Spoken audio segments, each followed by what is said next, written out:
मेरे सभी दोस्तों को मेरा नमस्कार, जय हिंद और सत श्री अकाल।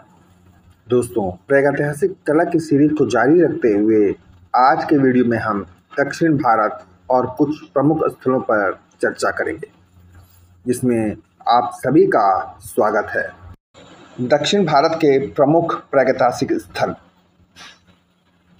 बिल्ला सारंगम दक्षिण भारत में तमिलनाडु राज्य का नवपाषाण स्थल है, जो वर्तमान में यह स्थल आंध्र प्रदेश राज्य में है। बिल्ला सारंगम से हड्डी के उपकरण तथा जादू टोना टोटका के चलन से संबंधित प्रतीक चिन्ह मिलते हैं। बिल्लारी कर्नाटक राज्य का नवपाषाणिक स्थल है।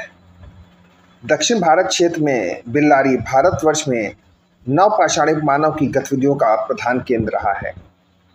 यहाँ के चित्रों को 1892 में एफ फासेट महोदय ने प्रकाशित किया।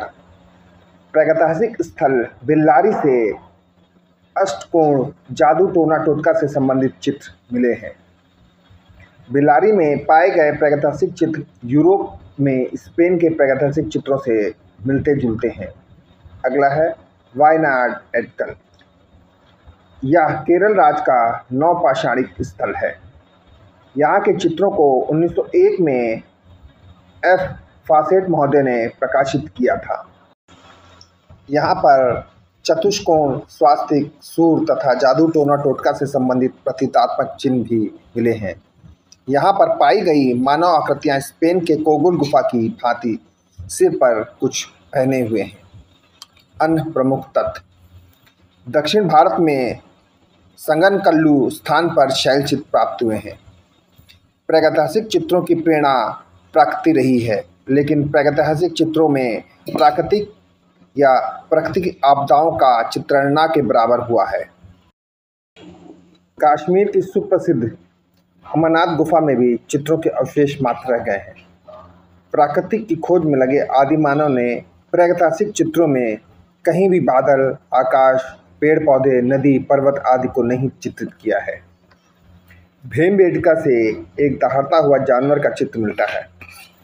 प्रागैतिहासिक चित्रों में ज्यामितीय आकारों का प्रयोग प्रकृति की विभिन्न शक्तियों या जादू के विश्वासों को व्यक्त करने हेतु किया गया है। प्रागैतिहासिक मानव कृषि जीवन के अंतर्गत पशुपालन, बैलगाड़ियाँ, नौका विहार, मधु संचय आदि रूप को चित्रित किया है। प्रागैतिहासिक मानव द्वारा बनाए गए अमोद प्रमोद संबंधी चित्र उनके रसिक जीवन की झांकी प्रस्तुत करते हैं। उत्तराखंड के अल्मोड़ा जिले से लखुडियार अर्थात 1 लाख गुफाओं का समूह है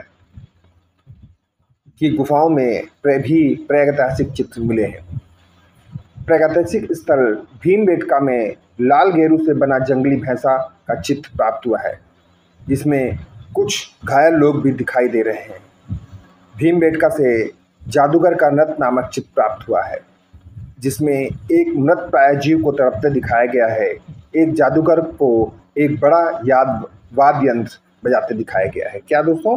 एक जादूगर को एक बड़ा वाद्य यंत्र बजाते दिखाया गया है। प्रागैतिहासिक चित्रकारों की विषय वस्तु। प्रागैतिहासिक चित्रकारों की विषय वस्तु पशुओं का आखेट रहा है, जिनमें अनेक पशुओं का शिकार करते हुए दिखाया गया है। नवप्रस्तर युग में प्रागैतिहासिक चित्रकारों ने भयानक जीव जंतु को मिथ के रूप में चित्रित किया है। प्रागैतिहासिक मानव ने इन चित्रों में अपने भाव को सरलतम रूपों तथा ज्यामितीय आकारों से संजोया है, जो बाल सुलभ प्रकृति के सुंदर उदाहरण कहे जा सकते हैं। प्रागैतिहासिक चित्रों में उस युग के मनुष्य का संपूर्ण इतिहास संचित है। प्रागैतिहासिक काल में पशुओं में सर्वाधिक अंकन हिरण, तत्पश्चात बारहसिंघा का किया गया है। पक्षियों में सर्वाधिक अंकन मयूर का हुआ है। प्रागैतिहासिक चित्रों में प्रायः पीपल वृक्ष का चित्रण किया गया है। पेट्रोग्लिफ संदेश का प्राचीनतम माध्यम गुफाओं में उकेरे गए चित्र हैं। अब अगली हेडिंग है प्रागैतिहासिक चित्रों का उद्देश्य। प्रागैतिहासिक मानव चित्रों में आदि मानव का दैनिक जीवन परिलक्षित है। आदि मानव की दिनचर्या पशुओं को मारकर खाना तथा उसके बाद उल्लास में नृत्य तथा गायन करना था। प्रागैतिहासिक मानव के चित्र रचना के पीछे भय, जादू टोना, टोटका, चिर स्मृति, विजय इत्यादि की भावना निहित थी। गुहावासी मानव ने अपनी सफलता के लिए आदर्श शक्तियों की पूजा स्वास्तिक, षटकोण, अंकों तथा रेखाओं आदि अनेक प्रतीक चिन्हों के माध्यम से आरंभ की। प्रागैतिहासिक चित्रों को गुफा चित्र भी कहते हैं, जिनमें रेखाओं के अलावा क्षेपांकन पद्धति का प्रयोग किया गया है। प्रागैतिहासिक चित्रकला की सतह चट्टानों की खुरदरी दीवारों पर बनाई गई है।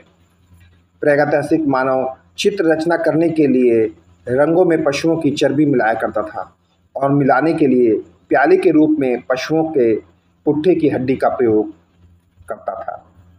प्रागैतिहासिक चित्रकार अपनी टूलका या ब्रश को किसी रेशेदार लकड़ी, बांस या नरकुल आदि के एक सिरे को कूट कर बनाता था। प्रागैतिहासिक चित्रों में आकृतियों की सीमा रेखा को किसी नोकीली पत्थर, समतल चकमक पत्थर से खोदकर बनाया गया है। प्रागैतिहासिक काल में रासायनिक रंगों का प्रयोग कोयला या काजल के रूप में होता था। इस वीडियो के बाद प्रागैतिहासिक काल समाप्त हो गया। अगले वीडियो में हम प्रागैतिहासिक कला या काल से संबंधित कुछ महत्वपूर्ण प्रश्न लेके आएंगे।